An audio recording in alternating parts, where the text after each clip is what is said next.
news on Promic TV. So that was Gloria from Matenrou opera. But now you know why they're called symphonic rock band.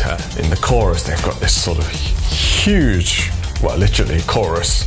I mean, that kind of chorus texture is rarely heard on, you know, rock or even pop records. So it's over the top, but quite brave, if you like. Anyhow, they've been enjoying fairly successful career overseas.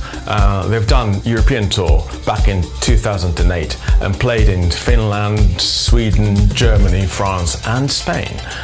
And 2 years ago they played at Anime USA. So, you know, they're kind of very worldly band. This is J-pop news on Promic TV. The next band is probably one of the most successful Japanese rock bands overseas, and if you're really into alternative indie rock, then they're like the goddesses. They're called Shonen Knife. Shonen Knife was formed back in 1981, so that's 32 years ago in Osaka. They've kind of enjoyed relative commercial success here in Japan, but they really got really big overseas in the late 80s and the early 90s. That was because one of their tracks, One Day of the Factory, was picked up by Seattle-based indie label called Sub Pop. It was selected for Sub Pop 100 compilation.